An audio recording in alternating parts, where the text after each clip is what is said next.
Very good morning, ladies and gentlemen.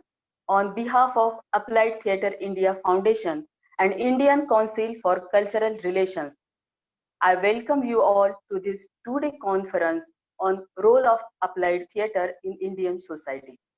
I am glad to inform you that this is the first ever virtual conference on applied theatre practices in India. On this occasion, we take the opportunity to thank ICCR for their unconditional support to make the conference happen. In this conference, 16 applied theatre practitioners, teachers, and facilitators will share their valuable thoughts, investigate research questions, and will provide a perspective based on their experiences of working in diverse communities in India. Now, I would like to welcome our honorable keynote speaker, Dr. Swarup Sampath Rawal.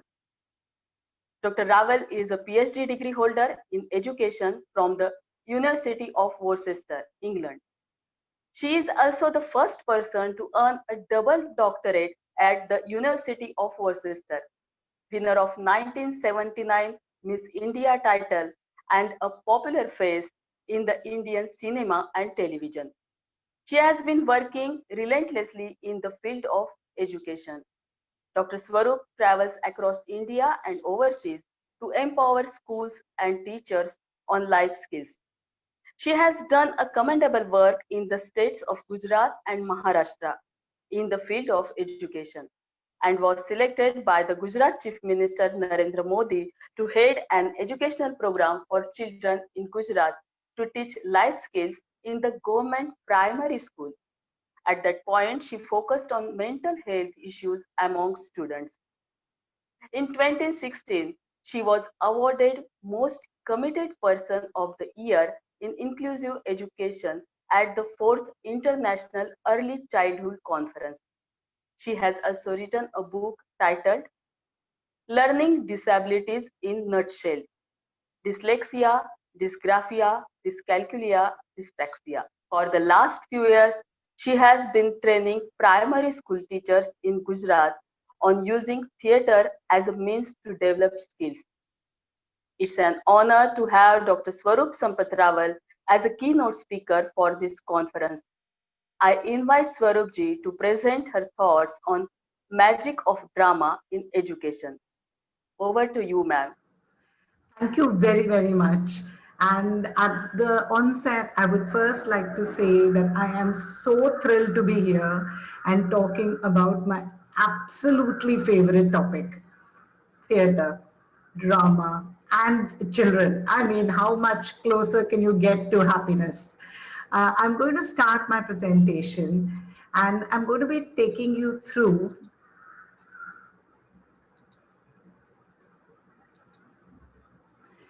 a whole lot of interesting things concerning drama in education.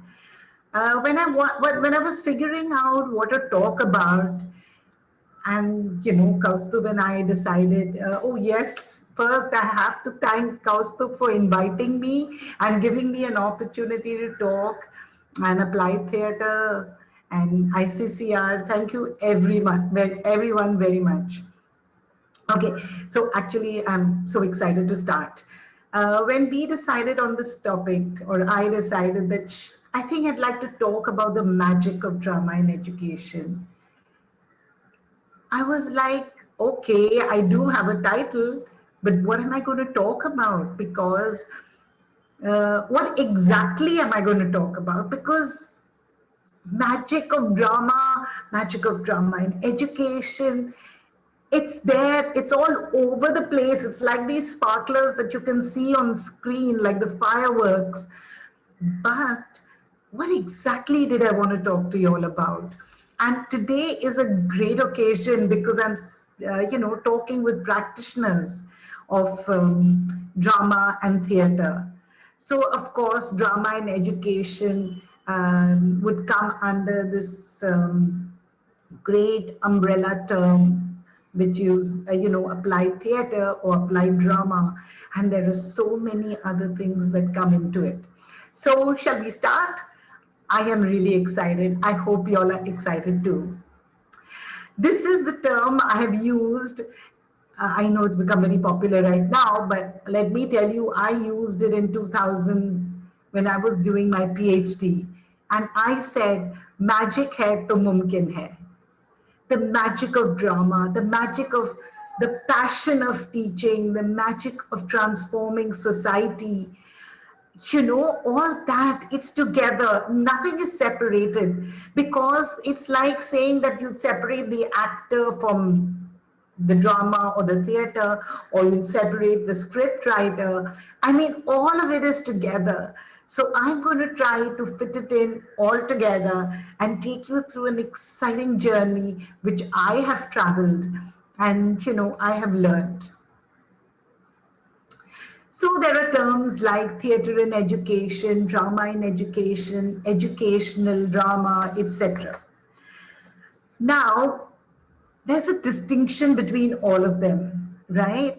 Even though they're concerned with education, pedagogy, with drama, and they're all concerned about the transformative or the ability to transform human behavior.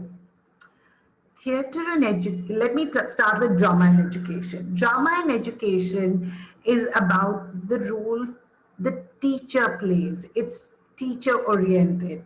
It concerns the teacher and her students.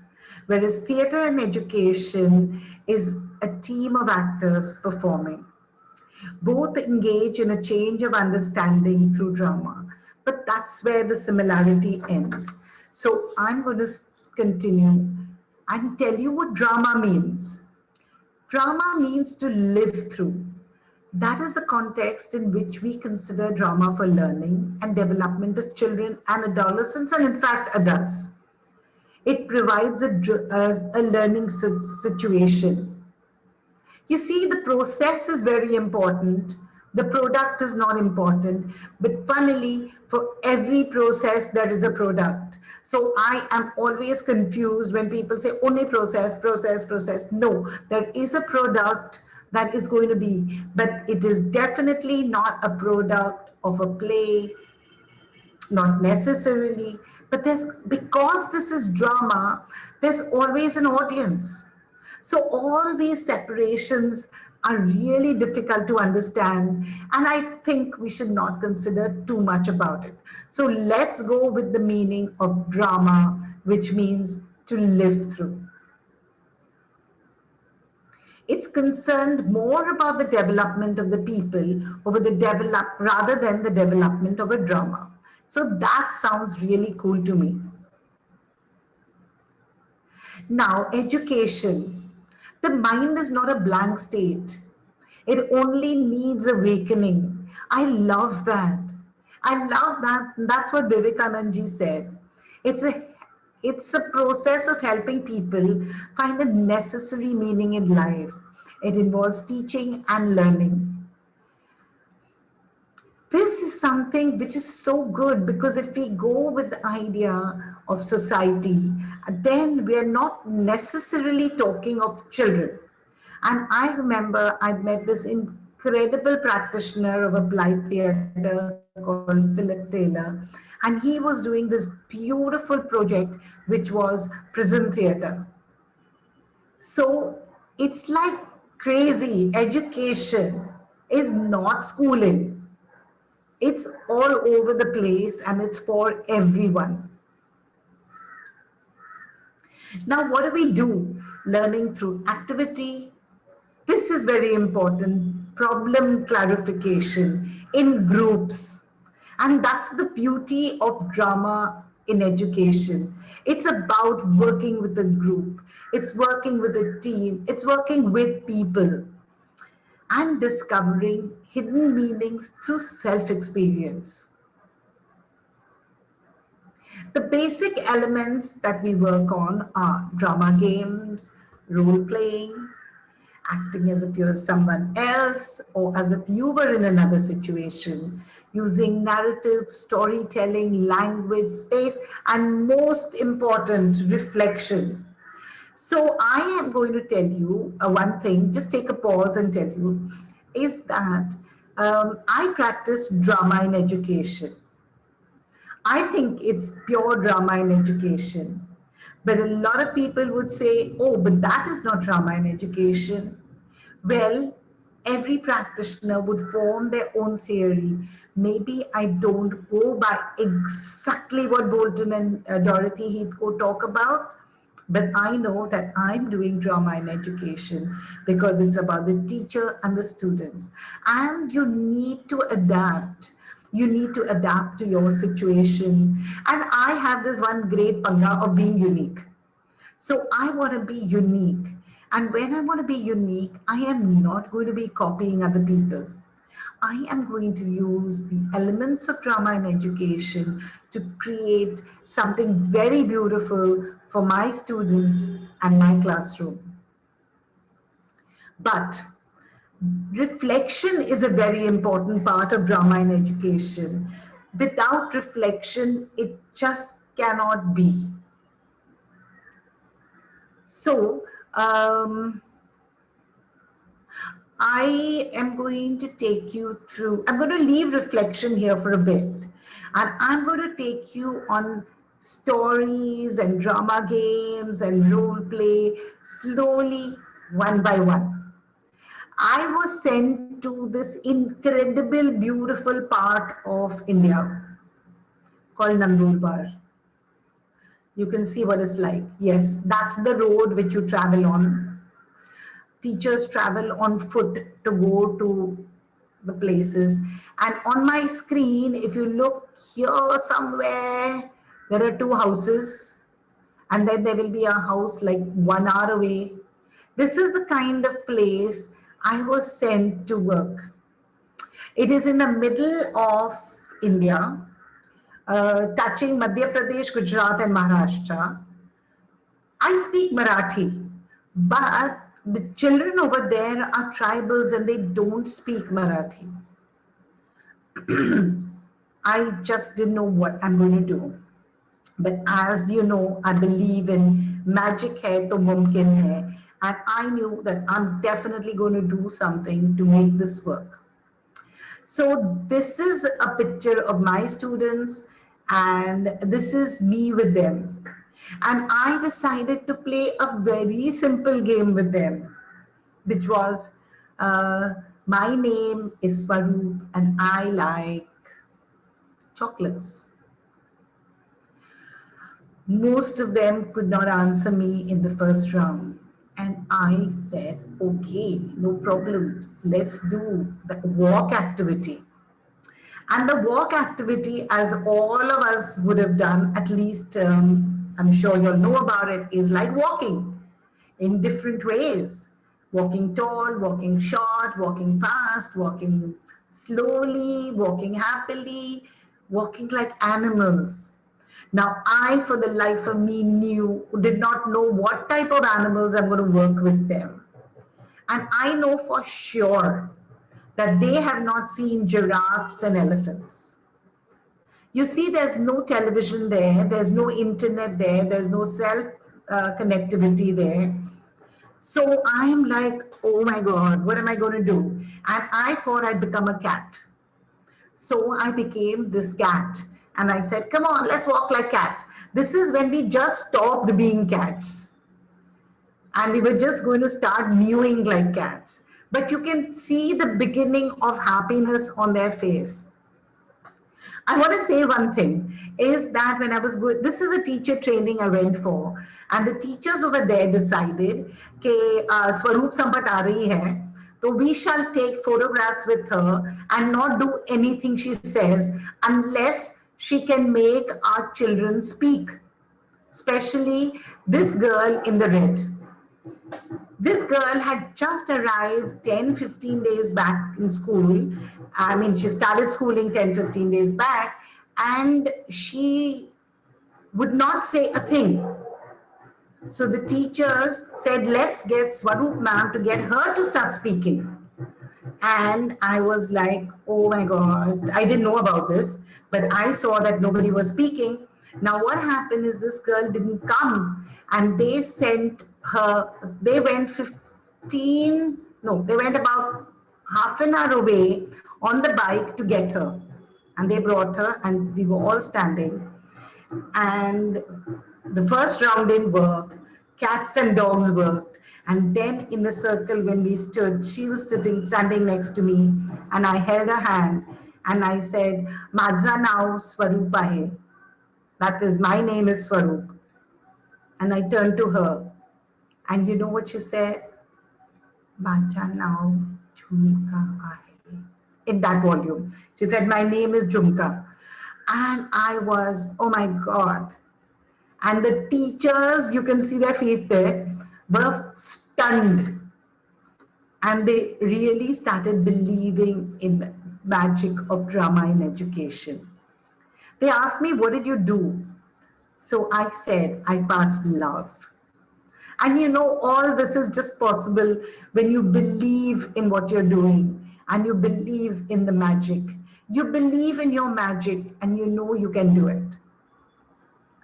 Now I'm continuing in the same area, a place called Vindev Pada. Vindev Pada means an area where even God has not been. So Vindev Pada. The tree, the school under the tree, all these students there, this is their school bags hanging on the tree. It is actually beautiful because the vibrations there are incredible. There was this goatherd who was forced to go to school. So he would come for a few minutes, have his midday meal and go away. When the teacher stopped him, he would say, I have work to do. My parents' goats need to be taken care of. I don't have time to sit over here. And he would go away. Then my teachers learned how to use drama in education. Of course, it was focused towards learning life skills, but in any case, they were using drama in education. And slowly this guy would see what's happening in his school. And suddenly he started sitting the whole day in school.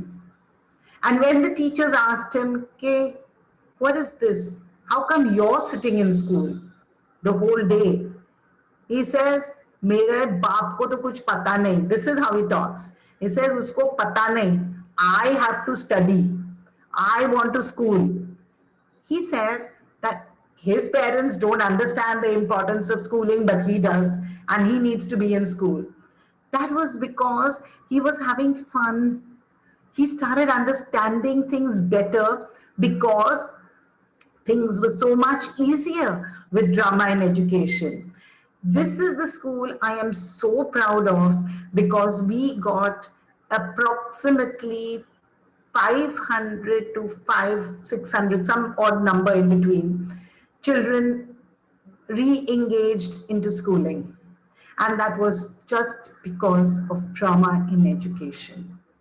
You see, that's the magic of drama in education. It makes everybody's experience believable because you don't come with a script. You come with experiences. And that is it. There is no set script. When there's a storytelling, you tell a story which you understand, and I tell a story which I understand. And that's the beauty of it. So all these kids could understand, because if these teachers went with pre-written scripts, it was going to be very, very difficult. They don't understand even Marathi, remember that. So I want to tell you, continue with this incredible, beautiful workshop that I was doing for a Gujarat protection or Gujarat State Protection of the Adolescent Child. A project which was reaching 5,400 villages and affecting 68 adolescent girls and boys, especially girls. This was a peer mentor course. So we started this drama game as usual. My name is Swarup અને મારું નામ સ્વરૂપ છે અને મને chocolate ભાવે છે. My name is Swarup and I like chocolates. And you know what? Pin drop silence. Ultimately, I asked each of them, what's your name? What's your name? What's your name? What's your name? And I said, okay, kind, like fine, let's start. What do you like? Again, pin drop silence. And I was terrified. This was a 7-day residential camp. I was, in facilitating peer mentors who would go back to their village to teach life skills and empowerment. And I said, oh my God, what am I going to do? Well, I started reflecting with them and all that. And then when I started, I just said, forget everything. Forget my lesson, forget my curriculum, forget what I want to teach. I'm going to make them my friends. And what better way can you do, make them friends, is you play drama games. We played an incredible amount of drama games. This is like one wild game of passing the bottle, but this is a game which I think a lot of people, practitioners have played, and that is Murderer and Detective. This was such a fun game because this is the game I used to teach eye contact. So I want you to remember that drama games that are used sometimes for warm up, sometimes for cool down, but usually they're very meaningful. What makes them meaningful is reflection, or why you're using them. Now I wanted to teach girls who kept on looking down to use eye contact for effective communication, and that would have been only possible if I started playing games with them, because you can't one day get up and say, okay everybody, now you have to look in each other's eyes and talk. So they became my friends, and then when I played this game the next day, I asked them, they started telling what they liked, of course. And then I asked them, why did you not say what you like? You know the answer I got? They were all 14 plus children, girls, 14, 15, 16. They said, nobody has ever asked us what we like. Can you imagine? We take so much for granted. If we were talking of using, education to empower society or to work in society, simple things like I like this is so taken for granted. And how are you going to teach that? Are you going to teach that in a lecture format? That's not happening. These girls learned so much. They went back and they changed their villages, and they went and changed. They stopped substance abuse, they stopped child marriages, they got toilets built in every village house. And that was done with communication and problem solving with each householder. And I'm talking of 2012, much before we started working on toilets in every household in India. These things were done by these girls because they were empowered by using drama in education. Of course, life skill is a very important part, but that's the beauty of drama in education or theater in education and all that, is that you're going with a core curriculum or some substance which you're going to be teaching. You're not using it in thin air or in a vacuum. And now I'm coming back to a bit of reflection. Experience itself is neither productive nor unproductive. It's how you reflect on it that makes a difference. I just said that to you. And my favorite quote from Dewey, which is, experience is not learning, but reflection on experience is learning. A random experience you cannot learn. You have to reflect on it. And that's the beauty of drama in education. Reflection plays a very important role in drama in education. Nothing in drama in education is possible without reflection. So it's not the doing of the drama which is significant. It is the manner in which we reflect, in how we talk, and that is what gives it substance.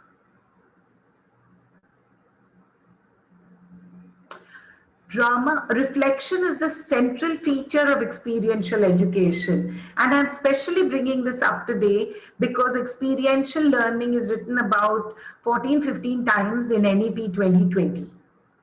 And they are going to try to achieve experiential learning without all of us. I don't see it happening. You definitely need the drama in education for that. That is the advantage. Okay, so I'm not criticizing any method, but that is the advantage drama in education has over theater in education, because ultimately when you're in theater in education, of course, how it's done, and then it will be done with a lot of reflection, etc., etc. But drama in education, the students are participating, they are experiencing, and it serves as a function to solidify connections between what the students are experiencing and the meaning learning that is derived from that experience, which comes through reflection. So even after a fun game like Murderer and Detective, you reflect and say, why did you fail, or why did some detective take so many deaths to catch the murderer? It's eye contact. The minute you lose eye contact, things are not going to happen. And then we will have girls saying that, I kept on looking at her and winking, winking, winking, and she just wouldn't die. So you see, that whole game depends on eye contact, but it's the reflection which makes it meaningful. There are so many other games, for example, but I won't talk about them right now because we need to just talk about reflection. Now, reflection in drama in education is a continuous process and it builds up. It happens before, it happens during, and it happens after the experience. So it's not as if you say, okay, chalo abhi, like last 10 minutes of the class, let's sit down to talk about reflections. No, drama in education has these incredible methods in which you can do reflection during and of course before. So I'll talk a little bit about the during, and it's such a super thing. It's called stopping to consider. That is superb. Like when the teacher stops the play in the progress, and says, let's stop to think about what's happening and why this is happening. I think it's great because there is Vygotsky's term of zone of proximal development, and that is where you can use that because you can take the whole play to a higher level by using stopping to consider and this fantastic thing called teacher in role. So a teacher in role can take the whole play onto a higher level by, with the idea of ZPD, because the children are achieving level A and the teacher knows that she can take them higher. But before that, you kind of stop to consider and you reflect about what is happening, and then you can go on and on. Like I said, in drama and game, you scrutinize what is happening. What is the problem? What is it? What are the decisions we can take? How can we make this better? That is the point. Reflection would help you. How can we make this better? And of course, all the questions of asking why and what's happening here. And the best thing about reflection is, and especially how you deal with it, is like I know with all these girls initially, reflection time. What do you like and what did you not like about today? I like this game. This game was nice. And so you stop and you say, that's okay. Why did you like it? What is it that was important for you? And then you suddenly have them going on to critical thinking. Again, critical thinking and creativity are a very, very important part of NEP 2020. I don't know how they're going to achieve it without calling all of us into the game.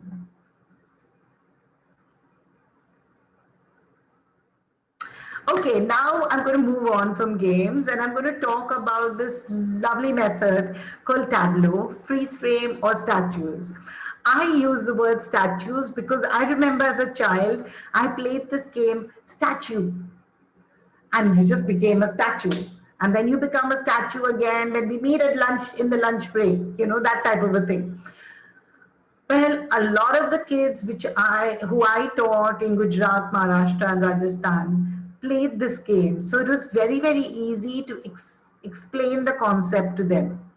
The only thing is that I had to tell them that now we're going to use this game statues to tell stories, to create images with your bodies, to capture moments in time, depict ideas, and isolate moments in the drama.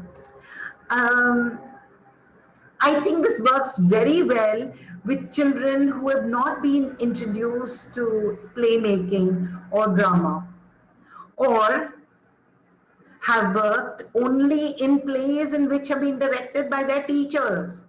And I remember this is as a young child, I was very shy and I was always either a tree or somebody in the background.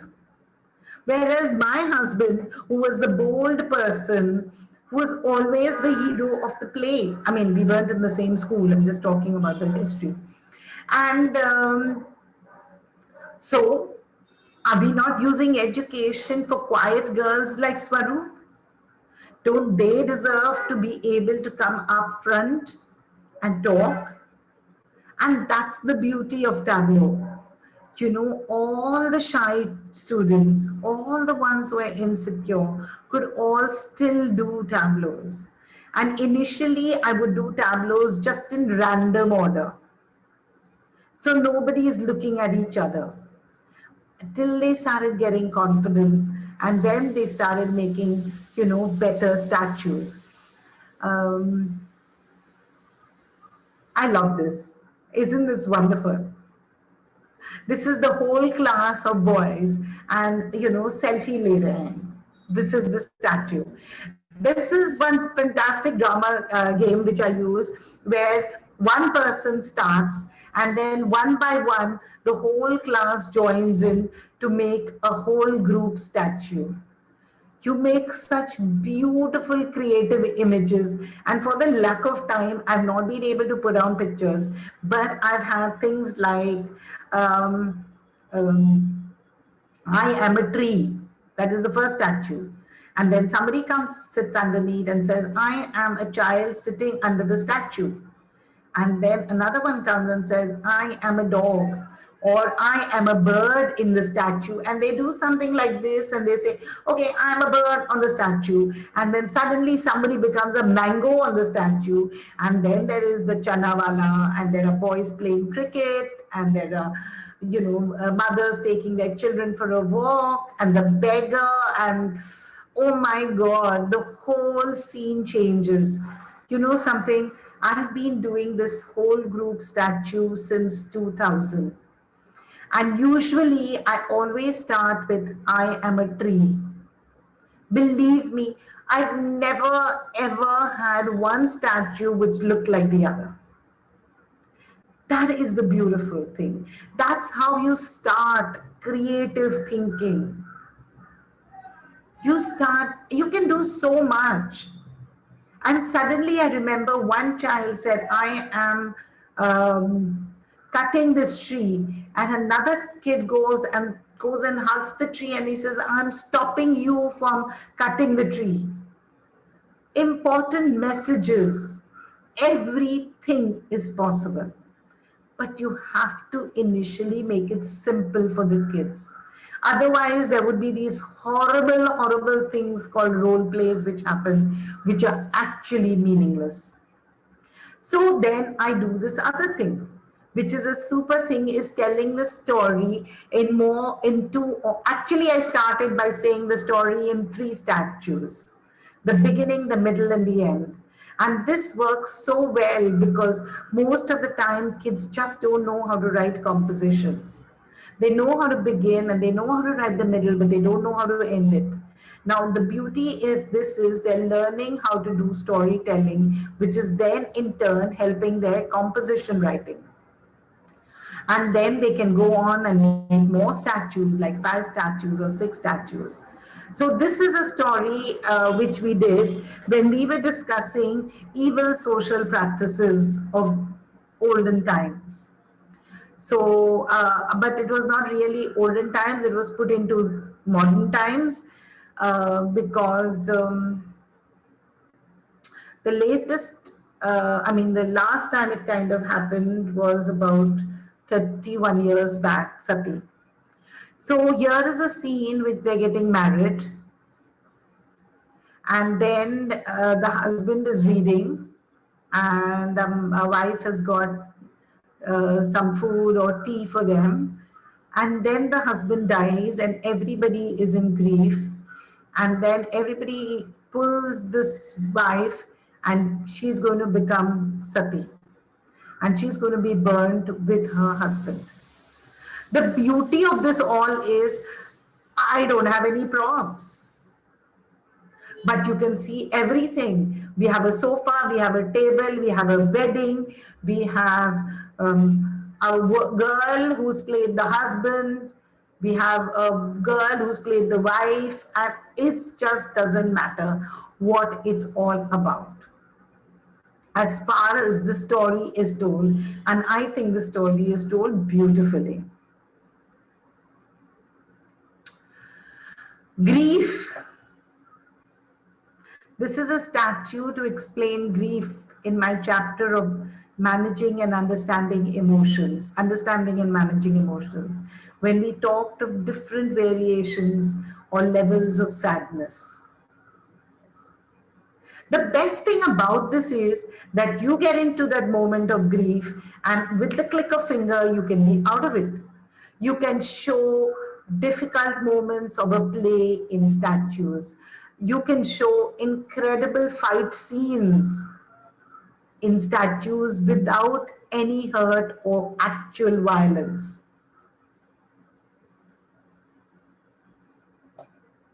For me, the key to drama is not participants describing an action or an emotion, like show off a happy face. How false is that? Do show somewhere where you're scared. I mean, seriously, is that learning? But through this, I can show lived through experiences of emotions. And this was such a beautiful tableau which showed riots. And you can see this, the dynamic figures. And you know what they did is first they showed a peaceful day, and then they, they reflected on what they wanted to show, and then they did this. Now, this was at a workshop of 2 days of disaster management. And a lot of these children had already learned the disaster management points, like, you go under the table, or you help the young and the old first, and, all these things like rioting mein kya karna hai, natural disasters mein kya karna hai, how do you help, and all that. So they already knew about it, they'd already done it before. But after my segment of the workshop, where I taught them disaster management through drama in education, the students came up with a beautiful reflection in the validation.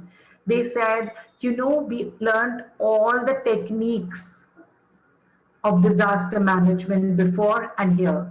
But what we never learned before was our emotions during disaster time. And she said that girl said, that is a very, very important thing, is we need to know what we are experiencing or what we can experience. And once we know the kind of things that we will be experiencing emotionally, so it's very simple to say, look, there's a huge earthquake, you first help the children. I am scared. My heart's beating. My hands shaking. What about that? So in every aspect, you need drama in education. So again, like I explained to you, drama is not only in the schoolroom. It's so beautiful for conferences and seminars like this too. Now I'm going to talk about reflection before. I have about 15 minutes and I have this incredible thing I need to tell you. So pretext is something that's written before an oral story, a map, a diagram, a picture, anything that will start the situation. And we have this beautiful thing to learn from.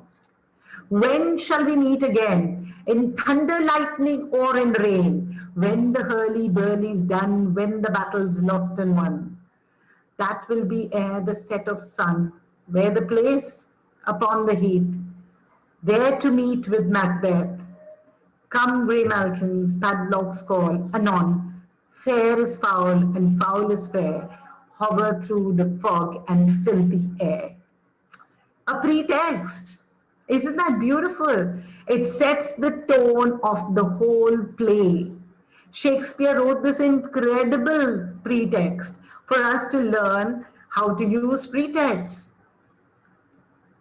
Weather, thunder, lightning, rain, fog, filthy air. When the battle's lost and won, now we know the battle's being on, and somebody's going to lose it and somebody's going to win it. Fair is foul and foul is fair is so significant because it's contradictory statements, and that's what happens all through the play. You know, when I learned this play, I was in school and I was like, wow, it really, you know, they were my favorite characters, these three witches. So later on, when I started learning about drama and education, I was wondering when I would be able to use a pretext like this. And I read about this incredible thing which Dorothy Heathcote had done when she walked into this class and she said, nobody was in the mood to learn, you know. And I walked in with my baby and I sat over there and I said, you know what? You think you have a bad time. I am having a worse time. I have to run this silly pub and I have this baby to take care of and the baby's father's gone away. Hey, you, do you want a beer? And she says she pushed this glass of thing across her table as if it was a beer, and one student came and sat next to her. And so, do you want to join in and have a beer? And another joined in. And then they were having this incredible time drinking beer in a pub till one wise guy asks, but aren't we supposed to be learning Julius Caesar? So the great teacher turns around and says, yes, you know, Julius Caesar starts in a public scene. So can we start it in this public scene? Wow. When I read this, I thought, when am I going to be able to reach that level to be able to do it? And guess what? I actually got this incredible opportunity to do it when I walked into my NIOS class. And the NIOS class, nobody wanted to study. No one wanted to do anything I said. And I said, thank you, psychiatrists of Nair Hospital. As you know me and I don't have to introduce myself. I am the Commissioner of Police of Mumbai. You know, that really got their attention. I said, I want to talk about a case. So I want to know which of your doctors or psychiatrists are going to help me. And so two of them agreed and I said, yes, psychiatrists, please sit here and join me at the table. So they were really thrilled to be out of their class and sitting at the table with the teacher.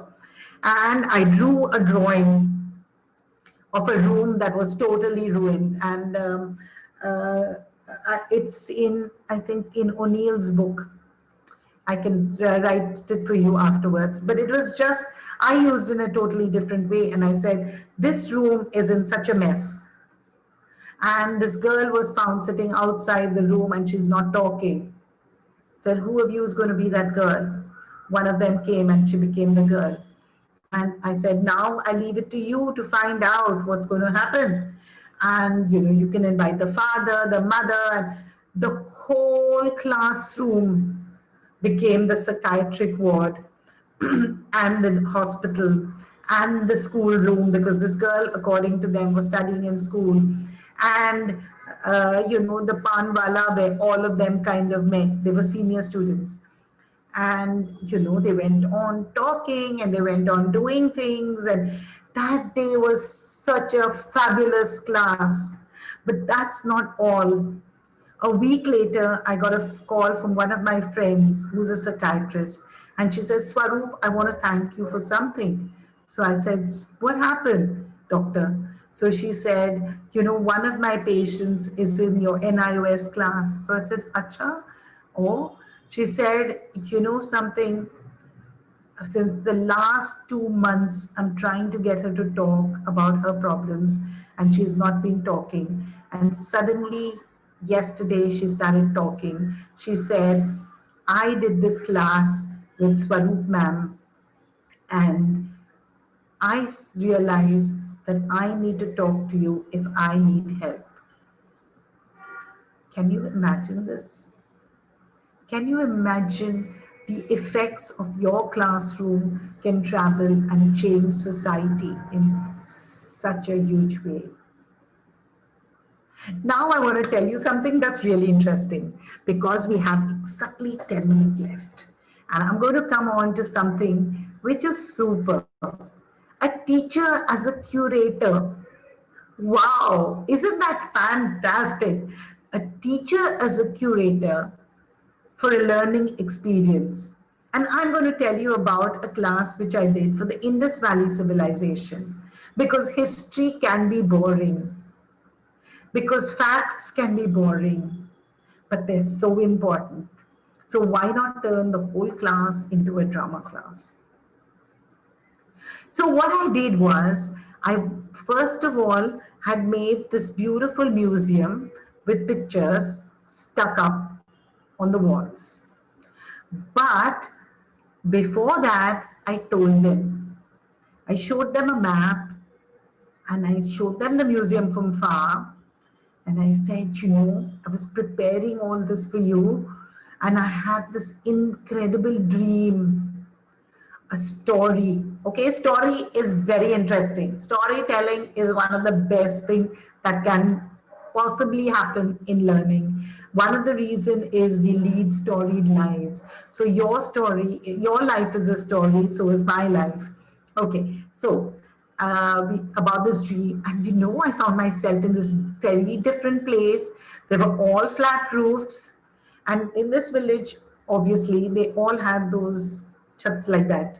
So I said it was not like our village, and they had different type of cobbled roads, and they had these roads that was so good that two cars could pass, without banging into each other. And there were these people wearing incredible headgears and beads, and they were dressed in cotton sari type things, which were like dhotis, and the women had something separate on top. They were not typically like our saris. And I told them everything about the market and the children playing games like chess boards and cards, and the port, the boats were different shaped, and there were seals, and people were bartering beads and everything.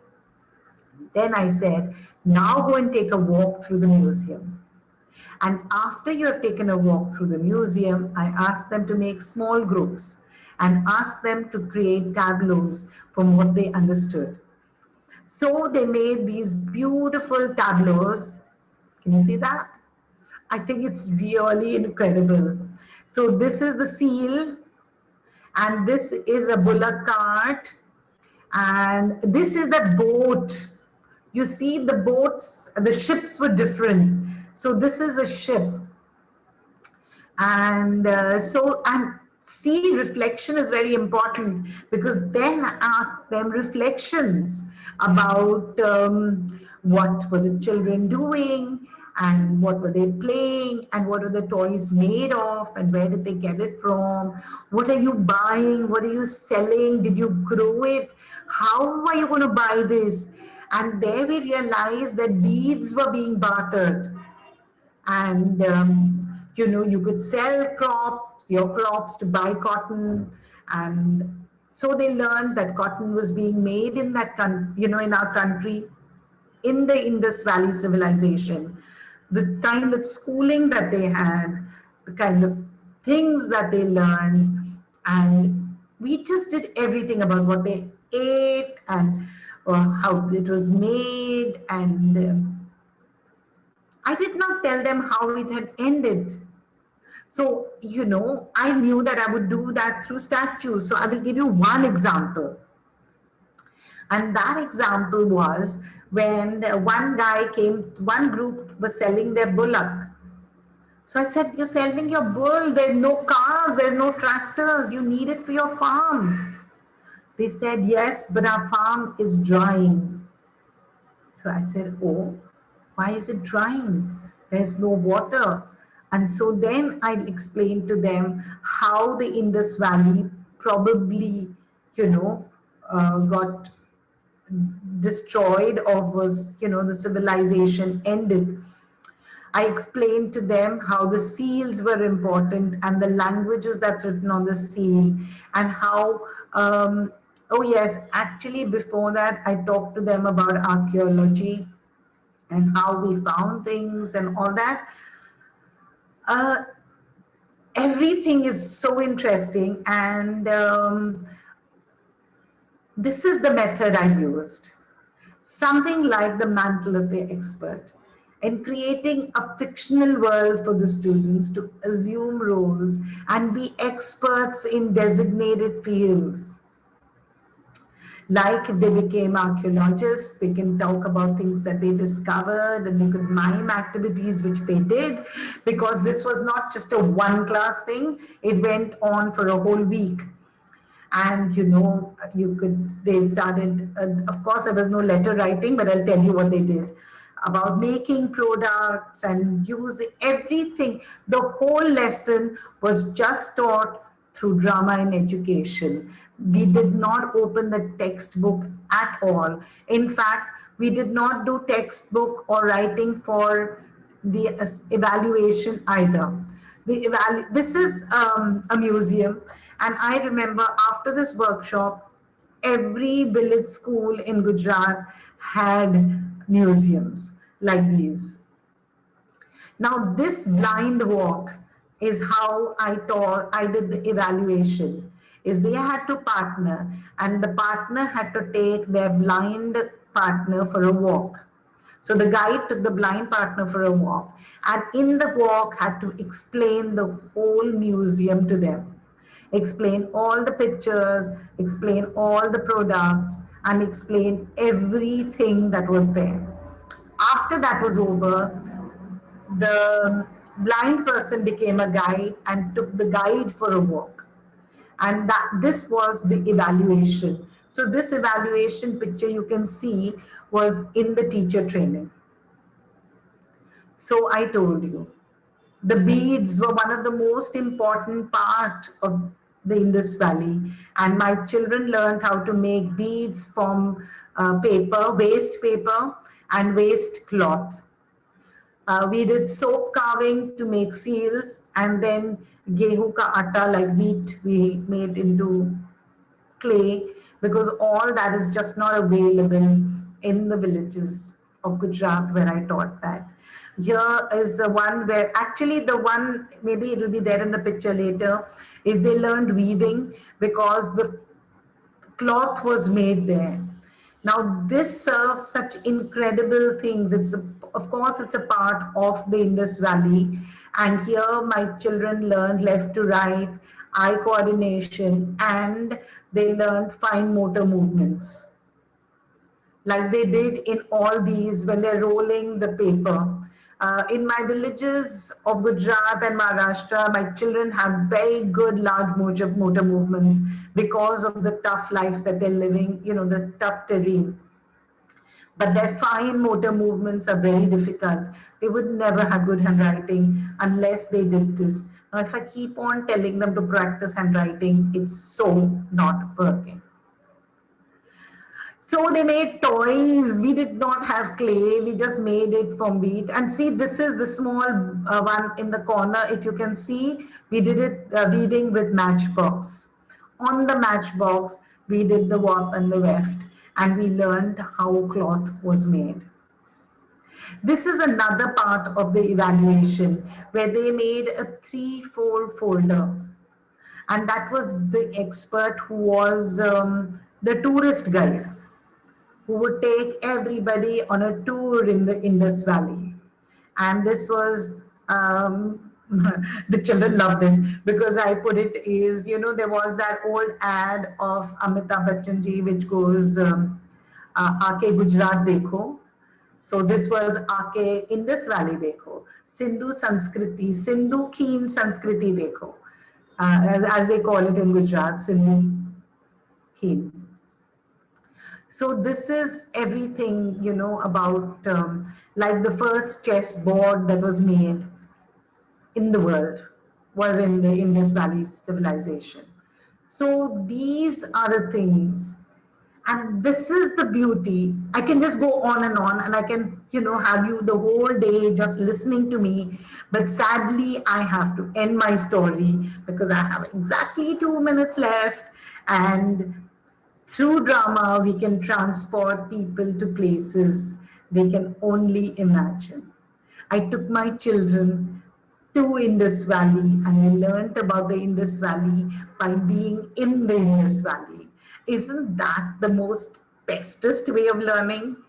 And of course, it is not pure mantle of the expert, but it is because everything they did in that week was about the Indus Valley. And they learned their maths and they learned their weaving and they learned everything using the Indus Valley.